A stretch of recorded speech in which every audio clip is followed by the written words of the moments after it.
Bien, señores, si ustedes notan los avances que ha dado la tecnología, sobre todo después de los años 60 y 70 en adelante, coincide con el inicio de los vuelos espaciales. La cantidad de inversión que el gobierno norteamericano y el gobierno soviético han hecho, sobre todo el gobierno de Estados Unidos, en investigación espacial, que tiene que ver no solamente con el lanzamiento de una nave al espacio, sino de todo lo que implica comunicaciones, salud para los astronautas, en fin, combustibles, la cantidad de cosas que se han usado que todavía no lo han pasado al mercado y que cada día pues ya se van probando que pueden ser útiles, comenzando por la comunicación satelital, que comenzó con eso. A veces van dejando libres las licencias para la explotación comercial de esas tecnologías avanzadas. El ingeniero Albuquerque, que hoy dentro de la sección hablan los sabios, José Israel y el doctor Albuquerque, ha logrado en energía algunas concesiones que una firma que tiene su familia representa. Y se trata de ahorros sanos en energía. Ya nos había hablado de los bombillos, ahora en aires acondicionados nos tiene un fluido que no sé cómo se transmitió de la NASA al comercio. Bienvenido, ingeniero. Muchas gracias. Las investigaciones espaciales incluso son responsables de la Internet. Decir eso es decir demasiado. ¿Cómo nació la Internet? O cuando Estados Unidos fue asustado hasta morir casi, cuando los rusos colocaron el Sputnik en 1957 en órbita, eso creó un pánico en Estados Unidos, José Israel. Dijeron, perdimos esta lucha, esta carrera por el dominio, el conocimiento del espacio y los rusos han ganado.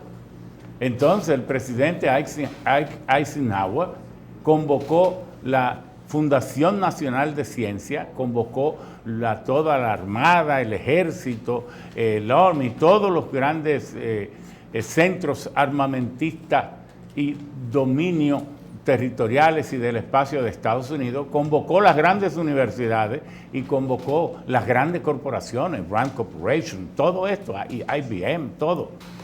Dijo, hay que hacer un esfuerzo para ponernos al día o superar los rusos. Y eso, allí nació el ARPA, el Advanced Research Program Agency, la agencia de programas avanzados de investigación. Pero inmediatamente se dieron cuenta que tenían que interconectar los grandes centros computacionales que empezaban ya a desarrollarse después de la Segunda Guerra Mundial, que tenía MIT, que tenía Columbia, que tenía Stanford, que tenía Caltech, las grandes universidades. Y allí nació el ARPANET, la red de los programas de investigación avanzada. Bueno, esa era como una especie de internet para esas agencias que estaban unidas. Entonces vino un británico genial, Tim Berners-Lee, y a él se debe el protocolo de hipervínculo. ¿Qué es esto? El protocolo mediante el cual cualquier computadora o centro de inteligencia artificial puede interconectarse a una red que se fue haciendo mundial, y así fue que nació World Wide Web, la red mundial que luego se llamó Internet. Así es. El producto que nosotros representamos no tiene otro momento más apropiado para que el pueblo dominicano conozca.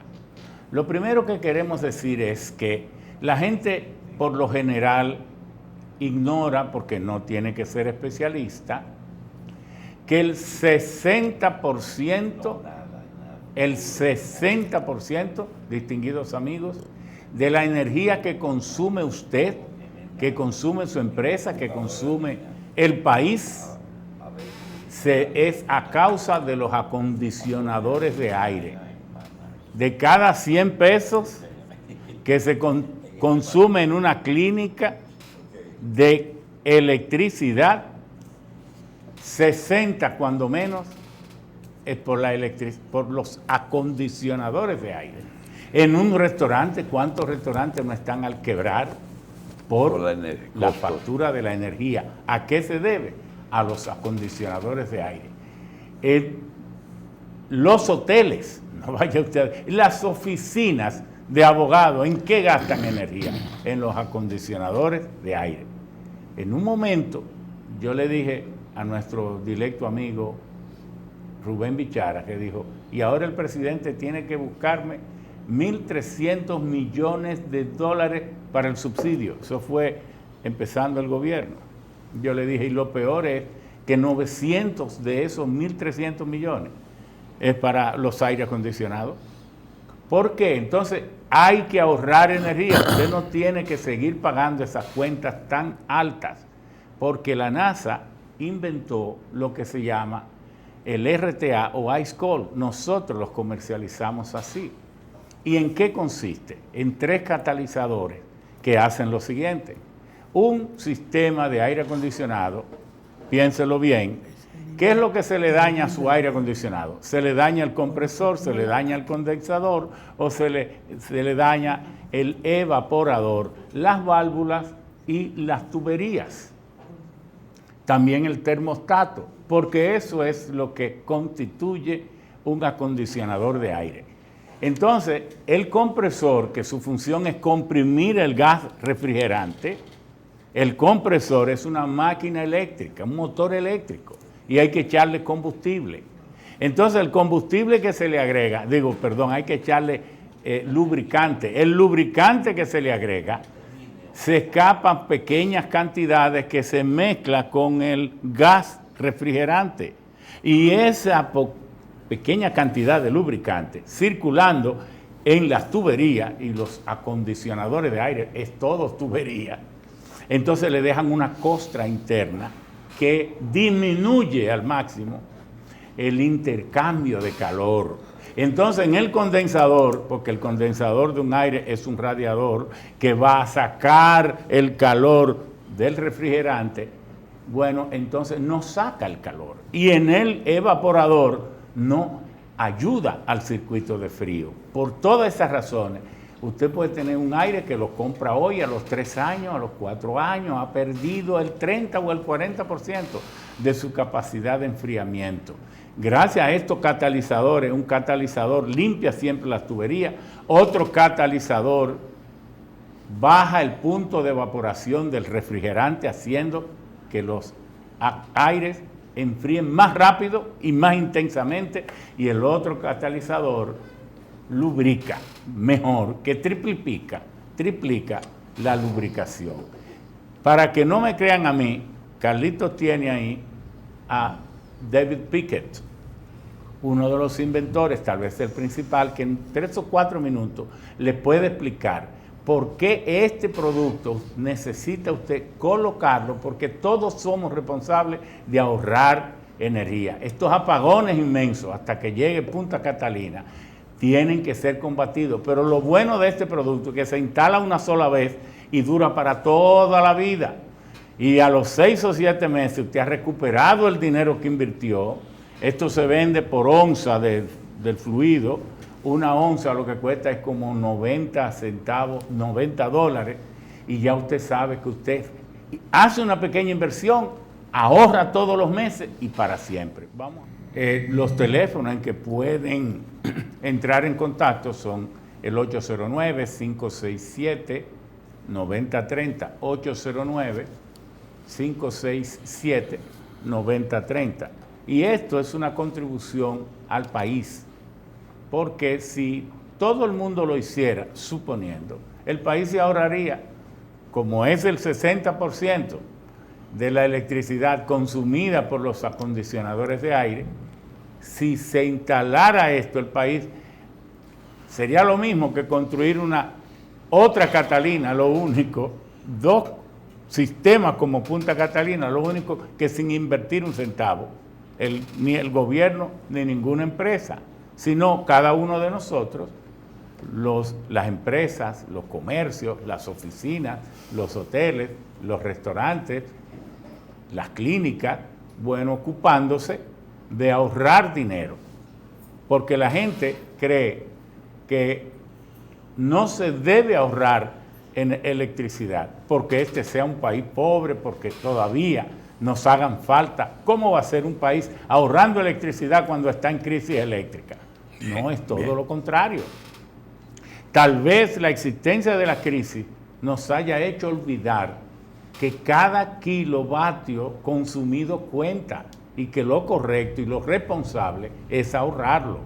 Y, por ejemplo, en las clínicas Cruz y Minian, yo vi a Cruz y Minian diciendo aquí en este programa que él tiene una clínica la más avanzada tecnológicamente y que eso se debe al trabajo que nosotros le hicimos. De los paneles. No, a dos cosas, a los paneles que él ha instalado y a que nosotros le instalamos toda esta tecnología, pero también nosotros se la instalamos a la Comisión Nacional de Energía, tienes también esto, y se lo instalamos también a la CDE, porque ellos querían conocer el potencial de esto, de manera que todos debemos llamar a este teléfono 809. Ya el gas está funcionando aquí, el fluido. ¿Dónde? Aquí en el país. Claro, y vamos a instalarlo aquí en este estudio suyo. Bien. Señores, antes de la pausa, queremos decir que recibimos una llamada de un magistrado de una corte de aquí y nos pregunta que si el ingeniero Alburquerque está trabajando con algún teleprompter. Le dijimos que definitivamente no. Entonces terminó diciendo, ¿cuánto desperdicio?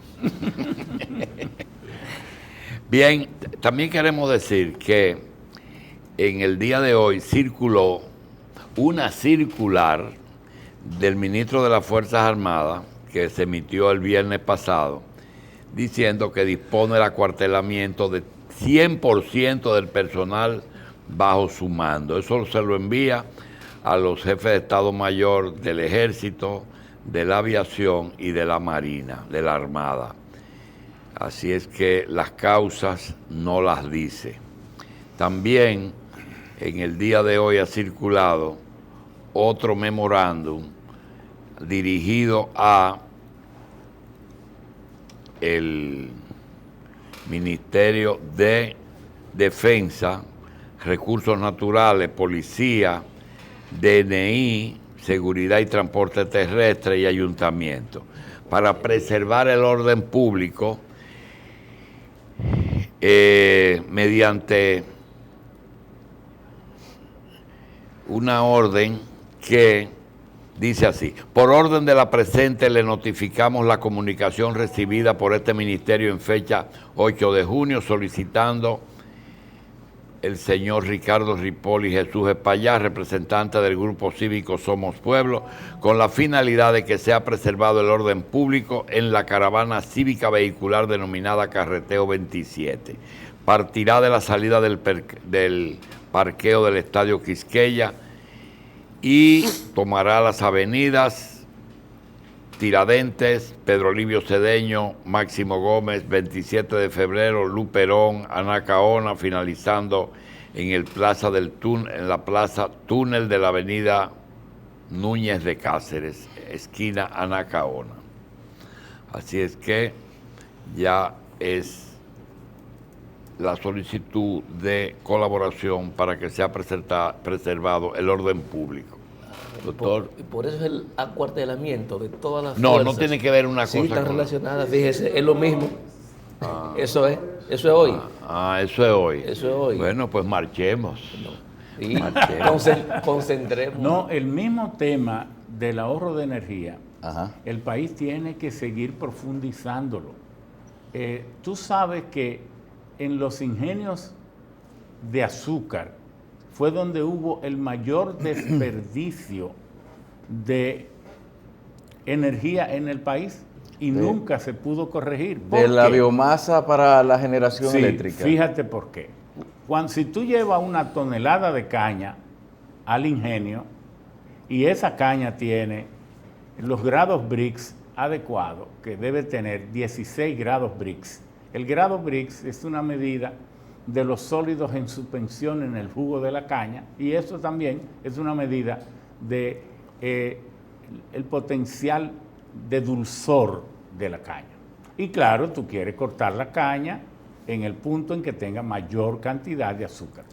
Ese azúcar que nosotros consumimos, la sacarosa, en nuestras mesas, no existe en la caña, pero se saca de la caña. La caña lo que contiene es glucosa y fructosa, lebulosa o dextrosa, como se llaman.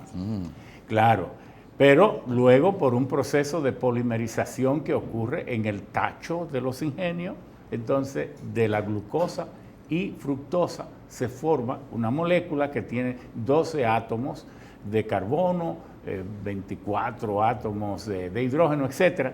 Y entonces allí nace la sacarosa. Ahora bien, si tú llevas una tonelada de caña al ingenio, te va a dar como 900 libras de bagazo, pero con 50% de humedad, 245 libras de azúcar, 5 galones y medio de melaza y 3 libras de cachaza. El resto es agua que se evapora. ¿Qué significa eso? Que con 3 toneladas de 2 toneladas y media de caña, tú produces 1 tonelada de bagazo. Pero 1 tonelada de bagazo significa lo mismo que 1,5 barriles de petróleo. Entonces, en los ingenios que eran muy viejos y pocos actualizaron sus líneas de energía, usaban la quema del bagazo para salir de ese subproducto que tenía poca importancia y apenas producir un poco de electricidad, y entonces la línea de vapor que necesitaba las maquinarias. Bueno, resulta que operaban a una línea de presión de 125 libras por pulgada cuadrada, mucho, cuando podían operar a 600 y 450, entonces hubieran podido ser verdaderas plantas generadoras de electricidad a partir de biomasa. Hoy lo está haciendo el central de San Pedro de Macorís, que es el Cristóbal Colón, y lo hace parcialmente también el Central Romana, pero el CEA debió ser uno de las corporaciones de electricidad principal del país, y no lo fue por falta de visión. Hay que ahorrar, y el ahorro principal en este caso tiene que ser en los acondicionadores de aire, puesto que el 60% de los 14.000 gigas que produce y consume República Dominicana. 1 giga es 1 millón de kilos, porque la electricidad usted la mide en voltios o en vatios, entonces usted tiene luego 1.000 vatios es 1 kilo, 1.000 kilos es 1 mega, y entonces 1.000 mega es 1 giga. Y entonces vienen los teras, que son 1.000 gigas, etcétera, etcétera. Entonces, estamos hablando de que el país ojalá haga eso, y por eso hemos traído este tema para que ustedes llamen al 809-567-9030. 809-567-9030. Y el otro tema es que ahorita estaba Tillán aquí. No puede tener más razón en lo que estaba diciendo Miguel Tillán. Esto de las líneas emisores. República Dominicana, decía uno de la gente que mejor estudió el agua dominicana fue don Emilio Almonte, que tú conociste muy bien, pero y Marcelo Jorge, Julito Suero, son verdaderos maestros. Roberto Castillo Tío. ¿Y qué dicen ellos? Que República Dominicana apenas tiene disponible de 250 a 300 metros cúbicos de agua. Entonces, de galones, de los 1.000, en el país caen 1.500 milímetros de precipitación, y apenas podemos utilizar unos de 300 a 250 milímetros de eso para el consumo humano. ¿Qué significa? que aunque sea una islita que no es como Curazao, porque nosotros a veces nos compensamos por diferencias negativas. Nos creemos ricos porque Haití se está cayendo muerto. Nos creemos que tenemos demasiado agua porque en Curazao no llueve. Una serie de visiones de absurdo que no es... creemos que aquí no... que este es un país seguro porque hay un país en que matan 500 cada segundo. Sí, sí. No, hombre, así no. Hay países donde el combustible es más caro. Hay países donde la luz se va más. Oye, no, hay países donde pagan menos. Sí. Entonces yo me voy a conformar con los 3 cheles que tengo. No, pero así no. Tenemos que tener ideas claras. Aquí hay que reusar las aguas. Tengo entendido que se está construyendo una planta de tratamiento aquí en la avenida Jacobo Magluta para procesar las aguas, los efluentes del río Osama.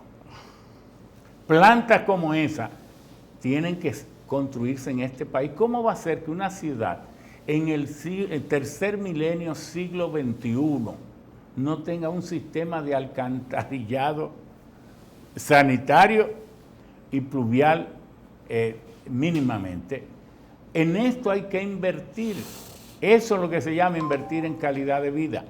Y tenemos que tomar este tema. Ojalá, José Israel, ustedes estén dispuestos a invitar, creo que debemos hacerlo, las autoridades de mayor dominio del tema a este programa, para montar un programa de esto y hacerle conciencia al país de hacia dónde vamos, cuán mal estamos utilizando.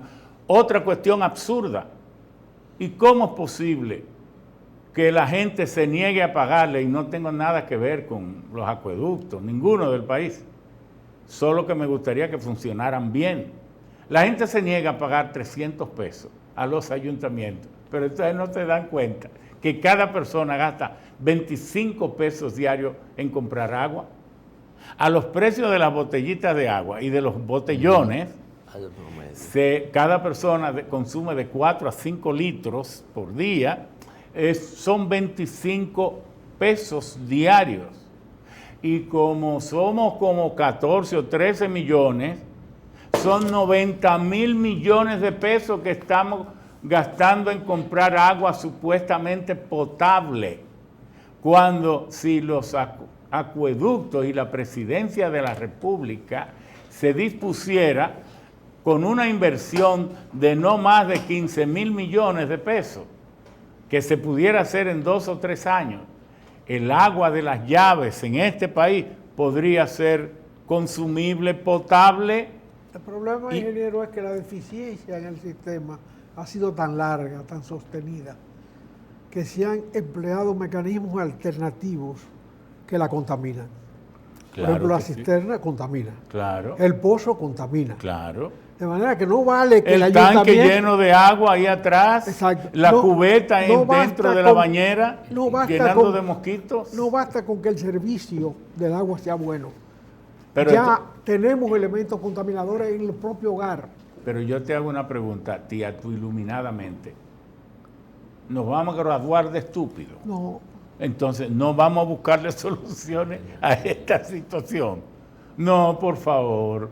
Aquí tiene que aparecer.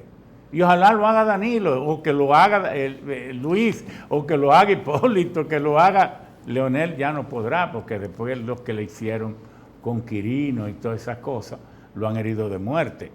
Por eso es que Hipólito en su intuición le dijo que era un muerto, pero no muerto físico, sino político, porque lo que le han hecho, yo no me imagino que ahora la familia prestante aquí vuelvan a creer en nadie a quien le hayan demostrado que hizo lo que él estuvo involucrado, y soy su mejor amigo, pero pienso que lo que se le ha hecho... Que es muy gran amigo. No, yo lo que soy es objetivo. Lo que le han demostrado a este posible candidato es para que no tenga posibilidad. Bueno, pero lo que quiero decir es, hágalo quien lo haga, estas cosas tenemos que hacerlas. Esto de salvar las aguas, o es que aquí hay algún aliado de todas estas marcas de agua, porque muchas de esas aguas no califican como agua potable. La mayoría. Todas califican como agua de batería, pero no agua para consumo siquiera humano. todas. ¿Perdón? Ni siquiera para eso. Ni siquiera, yo sé, pero de las más famosas, yo la uso en mis baterías de mis autos. ¿Por qué? Porque un agua que usted le extrae los minerales es buena para la batería, pero no es buena para el consumo humano. Entonces yo pienso que hay decisiones fundamentales con las que deben marchar los programas de gobierno que queramos nosotros escuchar en este proceso electoral. ¿Cuáles son? Aprovechar al máximo el potencial que me decía Tillán, que en sus cálculos es de 650 megavatios todavía en micro, pequeñas y medianas hidroeléctricas. Ese es un tema fundamental para el país. Segundo gran tema fundamental, reciclar las aguas servidas, potabilizarlas otra vez. Porque no es cierto que este país, ya se ha dicho, lo han dicho papas, lo han dicho secretario general de las Naciones Unidas, lo han dicho presidentes de las grandes naciones y presidentes de países pequeños también, que la próxima guerra posiblemente sea por agua potable. Porque aunque el planeta tiene 510 millones de kilómetros cuadrados de superficie, el 70.6 es agua, pero solo el 3% es agua potable. Entonces, queremos oír en los programas de gobierno qué vamos a hacer con las aguas servidas, que las vamos a reprocesar, a tratar, a repotabilizar o a convertirlas en agua reusable en la sociedad. El tema eléctrico que debe quedar resuelto para siempre. Este tema del agua potable, no solo retratar las aguas, sino que en las llaves del hogar más humilde del país haya agua potable, que eso se puede hacer perfectamente. Y además que la sociedad está pagando, repetimos, 90,000 millones de pesos en comprar agua, que podría ahorrárselo perfectamente con una simple inversión de 15 o 20 mil millones de pesos, que no es nada. El tema entonces de resolver los problemas de salud y la educación. Yo creo que esos son los 6 temas. Aquí nadie tiene que venir, porque resolviendo estos temas usted enfrenta el tema medioambiental. Porque nosotros agredimos el medio ambiente lanzando todas las efluencias contaminadas. Con esos 6 temas enfrentamos el tema del empleo. Con esos 6 temas generamos entonces la riqueza. Eso es el eje de lo que hay que hacer en este país, por favor. Esa es nuestra visión. Pero usted no aspira a la presidencia de la República. Bueno, yo no voy a aspirar, porque aquí, para usted ser presidente, usted tiene que buscar una cantidad de dinero que nadie ha podido explicar de dónde la saca. ¿Ni en qué se usa? Ni en qué se usa. Como yo quisiera ser presidente es, si yo pudiera decir, tengo aquí mi plan, esto es mi programa, la gente que ama este país, que venga a trabajar con nosotros, y entonces hacer una campaña de altura. Yo nunca di un centavo cuando yo fui presidente del Senado. Nunca. Todos nosotros lo hacíamos cristalinamente. Tampoco lo hice para llegar a ser senador, ni teníamos cómo, porque además yo fui senador siempre con los gobiernos en contra.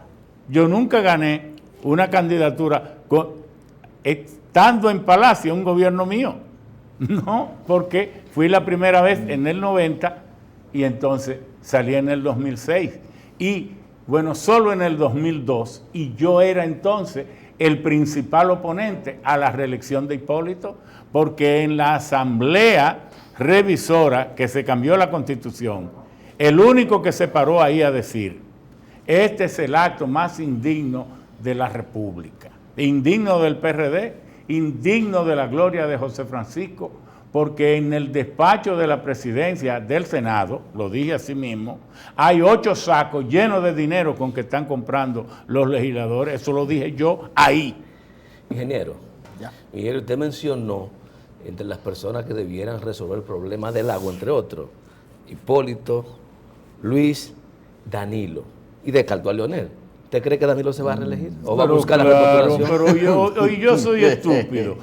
Oye, solo uno que se haya cortado la cabeza y la haya mandado a votar muy lejos puede pensar que todo lo que Danilo está haciendo, mire, la Organización de Países de la Comunidad Europea, los países más avanzados del mundo, acaban de publicar un estudio que dice que la persona es cada vez menos eficiente mientras más horas trabaja al día. Danilo trabaja hasta los domingos. No digo eso porque él es más eficiente, sino que una gente que esté reventando, haciendo estallar toda su resistencia orgánica en los últimos años de su vida, porque aunque él dure 80, 85, ya nadie después de 80 años debe ser presidente, ni lo será. Entonces, una gente que está haciendo añico las mejores fuerzas, las últimas fuerzas de su vida, será para irse a su casa a atender nietos. No,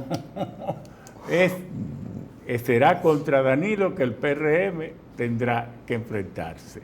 Y déjeme decirle, hoy ya está convocado el comité político del PLD. ¿Y qué ha dicho su vocero político más calificado que Monchi Fadul, el del presidente? Que van a sacar a Díaz Rúa, que es una vergüenza ya, y a Félix Bautista, otra gran vergüenza, porque este es el único país del mundo donde usted se roba 40,000, donde una gente hace una fiesta de que por haber acumulado los 1.000 millones, como lo hicieron, burlándose del país.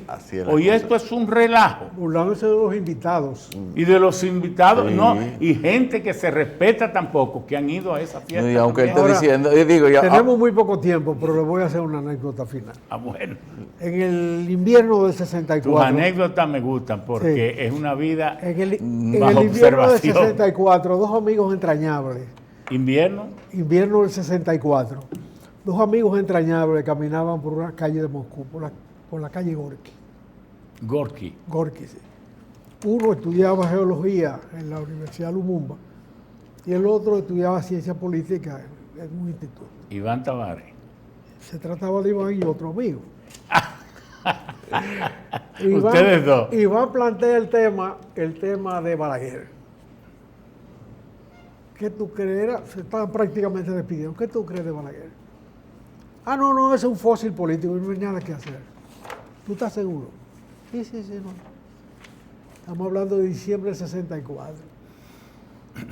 En diciembre del 65, ya Balaguer era prácticamente el jefe de este país hasta el resto de sus días. En política, la combustión no es un fenómeno químico. Sí, pero hay otra cosa. No es irreversible. No, ese está quemado. No. Es cierto, pero hay una cosa. Cuando a un político, Leonel, por ejemplo, aplastó a Danilo muchas veces. Bien, pero fue políticamente. Pero lo que le ha hecho el equipo de Danilo a Leonel es que lo ha destruido moralmente. Habrá que ver si la sociedad tolera eso. Porque la misma gente que tuvo que escuchar que los 200 millones de quirinos que no se lo pagó, entonces tú haces negocio con un narcotraficante convicto y confeso y encima eres pícaro. ¿Y qué tan sólida es la solvencia moral del presidente? Y tantas cosas. No, eso lo van a debatir. Para eso son las campañas. Terminamos. Porque yo no estoy diciendo que estoy escogiendo. Todo el mundo sabe que yo estoy en el PRM. Ingeniero, cuando se tira excremento, las primeras manos que se ensucian son las del que lo tira. Bueno, vamos a seguir la conversación después porque ya Coral necesita su espacio. Volvemos mañana desde las 5 por este canal y también a los que vieron la entrevista y les gustó, pueden volverla a ver esta noche en la repetición.